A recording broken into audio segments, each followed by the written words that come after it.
men-trigger juga beliau gitu ya. Tetangganya ada yang bunuh diri. Bunuh dirinya karena punya utang 1,7 juta. Ditagih gitu ya. Ini tali ambangnya yang digunakan untuk gantung diri gitu ya. Tetangganya persis gitu ya. Sehingga beliau berpikir, masjid bukan hanya ingin berkembang sebagai tempat ibadah saja gitu ya. Tapi bagaimana masjid itu dipergunakan untuk bisa membantu sekitarnya dengan memberikan edukasi untuk bagaimana bisa meningkatkan taraf ekonominya.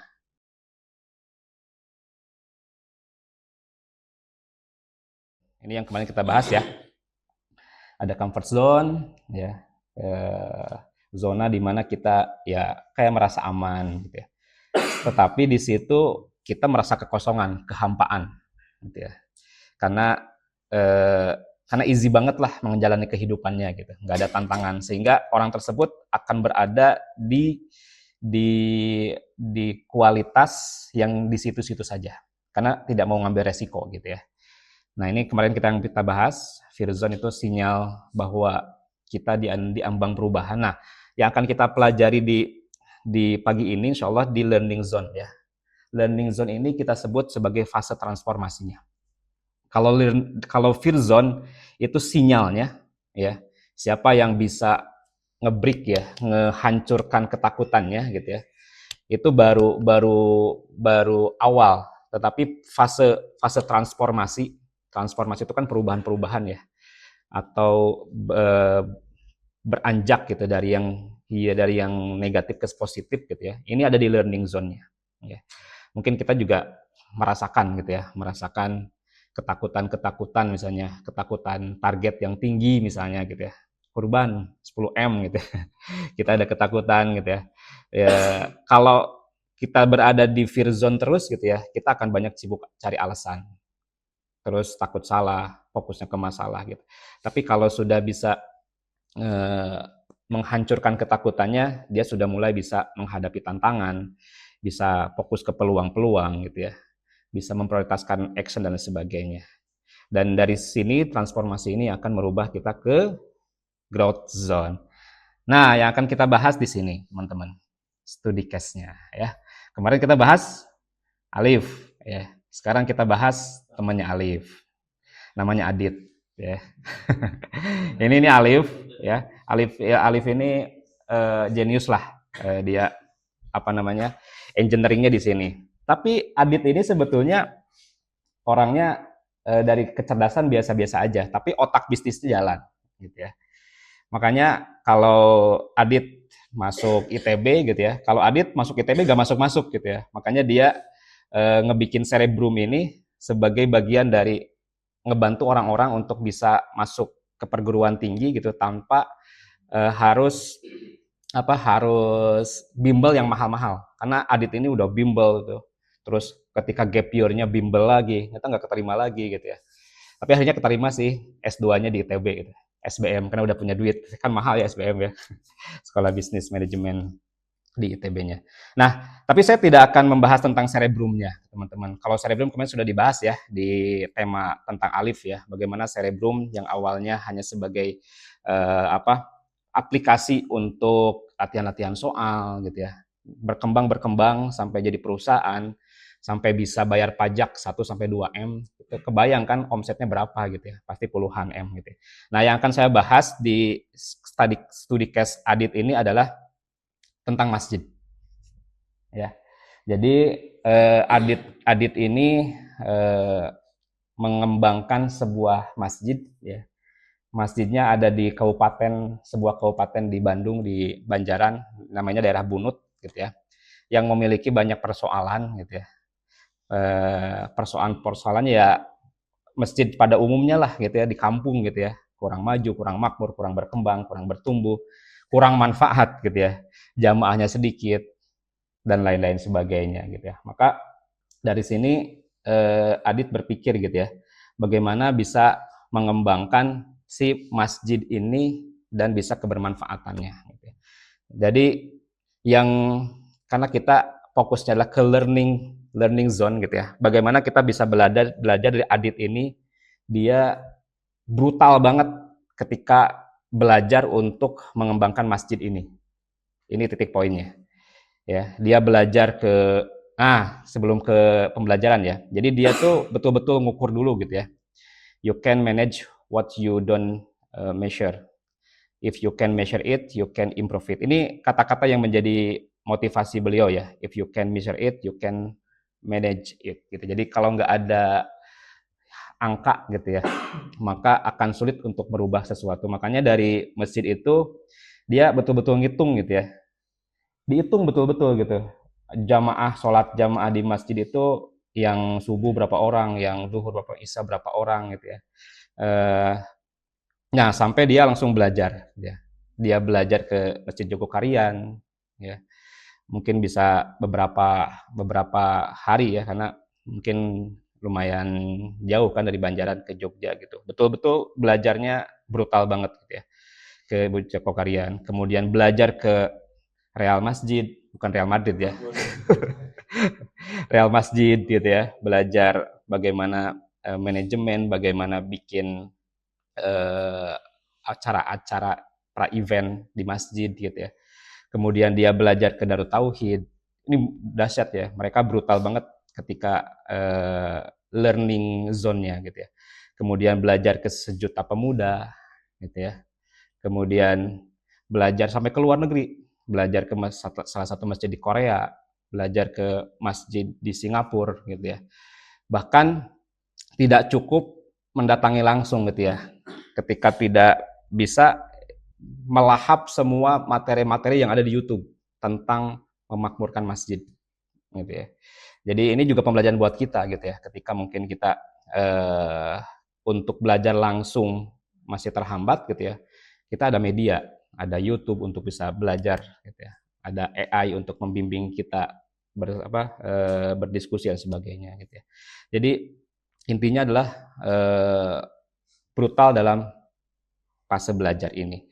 Dan ada satu kondisi nih, ini satu kondisi yang men-trigger juga beliau gitu ya. Tetangganya ada yang bunuh diri. Bunuh dirinya karena punya utang 1,7 juta. Ditagih gitu ya. Ini tali ambangnya yang digunakan untuk gantung diri gitu ya. Tetangganya persis gitu ya. Sehingga beliau berpikir, masjid bukan hanya ingin berkembang sebagai tempat ibadah saja gitu ya. Tapi bagaimana masjid itu dipergunakan untuk bisa membantu sekitarnya dengan memberikan edukasi untuk bagaimana bisa meningkatkan taraf ekonominya. Maka dibuatlah pelatihan-pelatihan namanya pelatihan affiliate gitu ya. Yang awalnya tadi masjidnya sepi gitu ya, bertahap sampai ke membludak banget masjidnya gitu ya, sampai ke banyak pemateri-pemateri yang dihadirkan di sana gitu ya, sampai bisa mau merintis toko di TikTok gitu ya, di bulan ke-8 bisa capai 1,2 M ya. Ini TikTok ininya ya, TikTok masjidnya gitu ya. Kemudian di tahun 2025 sudah konsisten di 1 M per bulan ya di tahun pertama. Nah, Adit ini memang tidak berhenti belajar untuk bagaimana stop di sini saja gitu ya. Kemudian dia belajar dengan pihak official TikTok-nya gitu ya. Ada namanya MCN. MCN itu apa ya? Multi channel network lah gitu. Jadi mengumpulkan afiliator-afiliator untuk dibina gitu ya. Kemudian bikin grup. Nah, di 2025 ini omsetnya 21 miliar ya. Ini di 2026 baru 2 bulan aja udah 36 miliar gitu ya. MCN. Nah, ini MCN ini nanti dari GMP itu omset ya. Nanti dapat persentase ya, persentase apa tuh? Komisi ya. Komisi. Kemudian nggak berhenti di situ. Dia juga nggak tahu awalnya gitu, cuman ngikutin gitu. Ternyata ada program MCN gitu ya. Kemudian dia buat gitu. Ternyata di tengah jalan juga ada program baru lagi namanya program TAP gitu ya. TAP ini di luar MCM tadi ya. Jadi apa sih namanya? Saya juga kurang paham gitu ya. Jadi dia ikutin lagi, belajar lagi gitu ya, sehingga dari sini dapat tambahan lagi di luar komisi yang tadi gitu ya. Di 2026 sudah dapat 120 juta. Ini udah ini ya udah mendapatkan tambahan, dan ini masih terus bisa berkembang lagi teman-teman. Jadi kemudian ya, karena saking bermanfaat dan viralnya gitu ya, sampai diliput oleh berbagai media ya, di media nasional, baik media lokal gitu ya. Kemudian banyak diundang juga podcast-podcast gitu ya, sharing-sharing di beberapa tempat gitu ya. Jadi kita bisa belajar dari Kang Adit ini bagaimana walaupun gitu ya, dengan kemampuan tadi kan beliau nggak masuk ITB gitu ya. Ya, dengan kemampuan yang eh, dengan kemampuan kecerdasan yang ya mungkin tidak secerdas Alif gitu ya, tapi karena dengan brutal belajar dia bisa memberikan kebermanfaatan untuk masyarakat ya. Kemudian bisa mengembangkan sebuah perusahaan. Ya, perusahaan tadi yang Cerebrum tuh dengan Adit itu komisaris, Alif komisaris, Adit direktur utamanya di Cerebrum.